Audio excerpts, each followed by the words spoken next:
1815. Britain is on top of the world. It has finally defeated Napoleon at Waterloo, ending more than 20 years of constant war with France.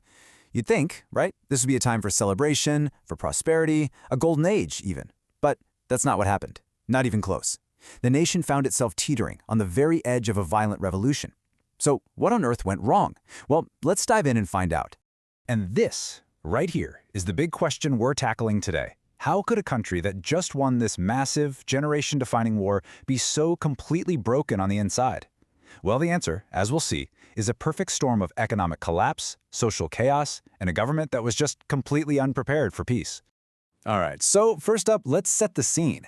Let's look at what was actually happening on the ground. Because, and this is the crazy part, the very things that helped Britain win the war, its industrial power, its booming population, were about to become the ingredients for a national disaster. So get this, by 1817, Britain's population hit 17 million. I mean, that's more than double what it was just 70 years before. You see, the population had just exploded thanks to all these new inventions in farming and industry. But the country itself, its social safety nets, its political system, its ability to just feed everyone, none of that had grown with it. It was like trying to fit a giant into a toddler's clothes. The strain on everything was just incredible. And this is where things get really grim. This slide is like looking at the ingredients for a bomb. Just think about it. You've got 300,000 soldiers and sailors. They're heroes, right? They just won the war. And what happens? They're basically dumped back onto the streets with no jobs to go to. The factories that were cranking out uniforms and cannons, they just went silent. All those jobs, gone. And if that wasn't enough, the government was buried under this absolutely staggering mountain of debt from the war. It was quite literally a recipe for total desperation. So what did the government do about all this? You'd hope they'd step in and help, right? Well, this slide tells a very different story. Instead of helping, their policies actually made everything so much worse. They got rid of the income tax, which mostly hit the rich, and just loaded up taxes on everyday things like tea and sugar, which of course hammered the poor. And then, and this is the big one, they brought in the infamous corn laws. Now these were basically designed to keep the price of grain artificially high. Why?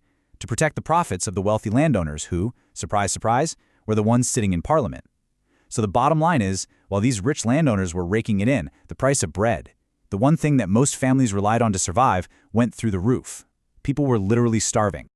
Okay, so you've got no job, the food is too expensive to buy, and the government seems to not care one bit. What do? Well, people started to organize. And this wasn't just a few people grumbling in a pub. Oh no, this was becoming a nationwide roar of defiance. And you have to understand, this wasn't just 1 or 2 bad years. We're talking about a whole decade of constant unrest. It was relentless. It really kicked off with the Luddites. These were skilled workers who saw these new machines not as progress, but as a threat to their entire way of life. So under the cover of darkness, they'd go out and smash the very machines that were putting them out of a job. Then you had massive protests like the Spafields riots in London that turned violent, and desperate marches like the March of the Blanketeers. Every single one of these events was like another step on a staircase, leading up and up to one of the darkest, most infamous days in all of British history. Okay, I want you to really picture this. It's St. Peter's Field in Manchester, August 16th, 1819. You've got this enormous crowd, maybe as many as 100,000 people. Men, women, even children. And they're not there to cause trouble.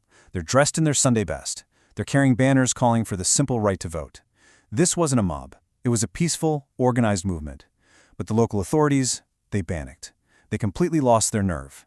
They sent in armed cavalry, who charged into this unarmed crowd, slashing with their sabers. The result was an absolute massacre. This wasn't a riot, this was the state turning on its own people. And the shock, the horror of what happened that day, it just echoed across the entire country. And this quote right here, it just perfectly sums up the government's mindset. You see, they weren't looking at this and seeing poverty or hunger. No, they saw troublemakers. They saw revolutionaries trying to start another French Revolution on British soil. In their eyes, the people's complaints weren't legitimate, and their only answer was force. This was about to set the stage for a massive, massive crackdown. So, in their minds, they were staring down the barrel of a British version of the French Revolution. Haunted by what happened in Paris, the Tory government decided it was time to bring down an iron fist. Their goal wasn't to reform anything. It was to crush this movement once and for all. So who were the men calling the shots? Well, you had Lord Liverpool, the Prime Minister, and his Home Secretary, Lord Sidmouth. These guys were old-school aristocratic Tories. They looked at any call for change as a direct attack on everything they stood for: the king, the church, their own power. Their job, as they saw it, wasn't to fix problems, it was to hold the line, at any cost. So right after Peterloo, they rushed through this infamous set of laws known as the Six Acts.